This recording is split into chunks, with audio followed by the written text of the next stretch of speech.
Happy New Year! Welcome 2026! Finally, makakapag-edit na rin ako at may share ko na rin sa inyo yung mga ganap dito nga sa US. Late upload na nga tayo pero may share ko pa rin sa inyo yung mga ginagawa ko nga dito. Sa tagal ko nga dito sa Amerika, first time ko lang palang maggagala para mapuntahan ang pumpkin patch dito sa aming lugar. So ayan guys, dala-dala na nila yung mga pumpkin na gagawin nila sa Halloween. At nakita nyo naman, oh, maraming kabayo doon.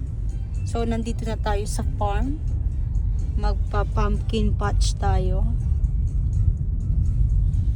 So, may mga nag-a-assist naman para baka pag-park tayo ng 30 minutes nga rin ang biyahe dito at wala pala kaming binayaran sa parking. Malawak nga rin ang farm at talagang may enjoy mo. Hindi pa naman sobrang lamig ngayon pero kailangan mo talagang mag-jacket o long sleeve. Sobrang ganda nga ng mga kabayo at na-miss ko nga rin mag-horseback riding. Last na experience ko nga na pagsakay sa kabayo is nung 2019 pa nung pumunta nga kami sa Tagaytay. At isa nga yan sa mga gusto kong gawin dito sa US ang mag-horseback riding. Sana nga ay makahanap kami dito sa aming lugar na malapit lang talaga.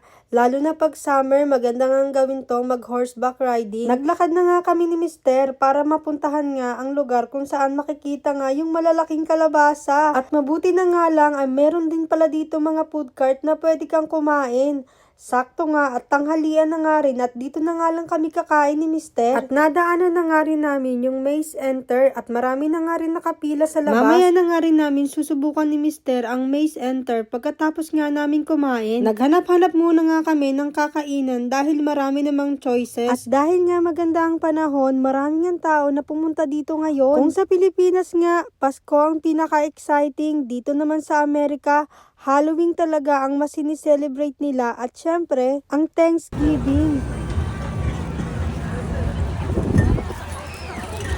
So many.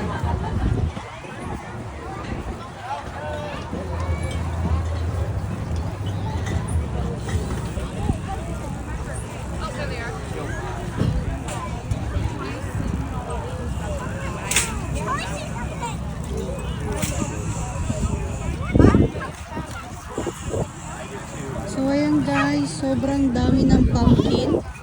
So ready na sila para sa Halloween. Ito ang pinaka-exciting dito sa Amerika, yung pumpkin. Sobrang lalaki, ang dami. At dahil nga nakaramdam na kami ng gutom, pumili na nga kami ng kakainan namin at dito nga ako pumila sa kabila. At ang napili ko nga ay teriyaki chicken at meron na nga akong ticket at bumili na nga rin ako ng drinks. What you got? Corn dog. Did you order already? Hmm? Did you order my corn?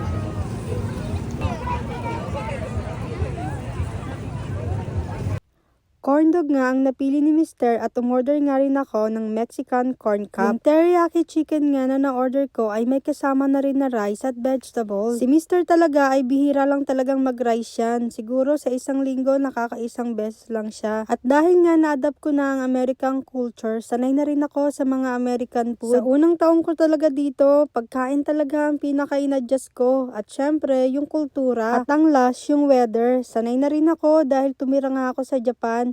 Kaya hindi na rin bago sa akin yung taglamig. Yung mga kalabasa nga na nakikita nyo sa lapag ay pwede na nga kayo dyan pumili.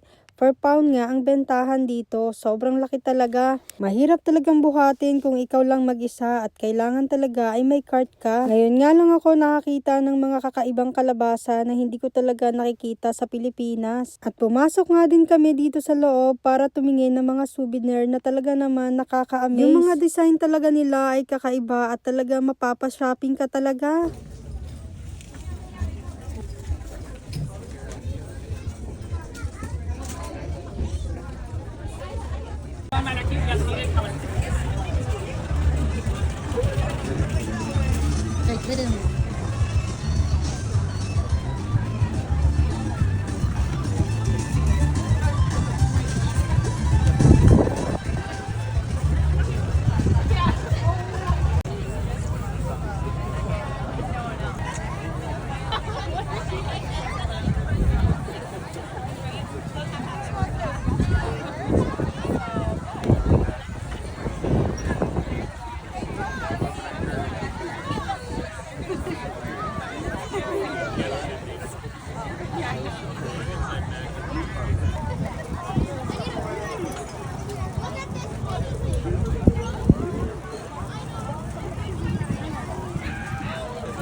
Oh, that's Mimi.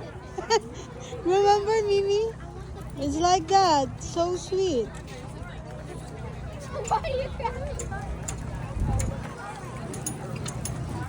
They said, I want to go home. I don't want to go pumping.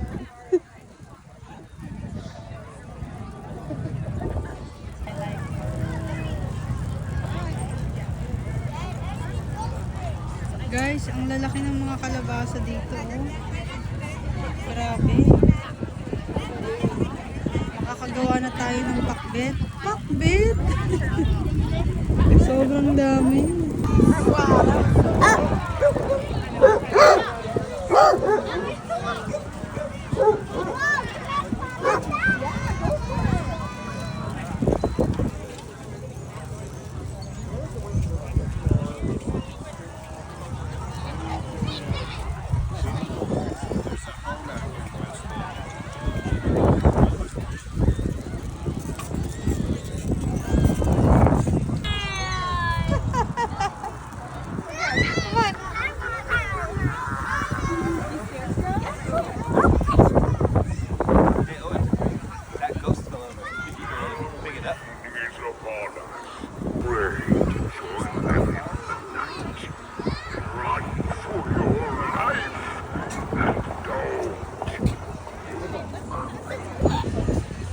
After nga namin makakain at makagala ay nandito naman kami sa Maze Farm at bumili na nga kami ng ticket ay sana hindi naman kami maligaw sa loob. At bago ka nga pumasok ay mababasa mo na rin yung mga rules na bawal nga mag-inom, mag-smoke o mag-pee. Binigyan na nga rin kami ng booklet at meron din ditong barcode na kailangan mo i-scan para sa map para hindi kayo mawala. Get your scanner.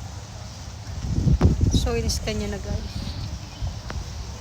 Where we go, don't be lost. Ayan, nandito na kami sa loob ng farm, ang corn maze.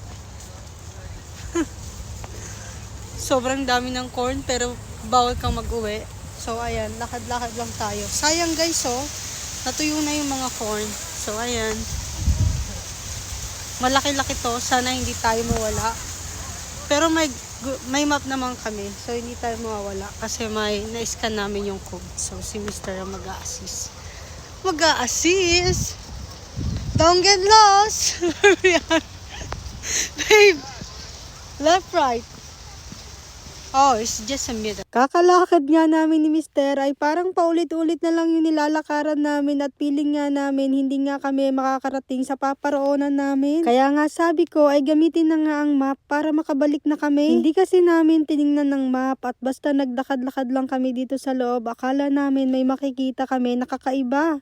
Pero paikot-ikot nga lang kami at yung mga taong nasasalubong namin ay parang nariligaw nga rin. Dahil nga sa laki ng farm ay hindi ka talaga pwedeng magtagal dito lalo na kung naiihi ka nga. At sa wakas nakalabas na nga rin kami ni Mr. at dito naman kami pumunta sa kabila. Naglakad-lakad nga kami para maikot nga ang buong lugar. At pumila nga rin kami dito dahil nga may free na apple cider at popcorn.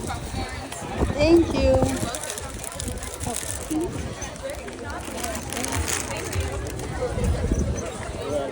Let's go.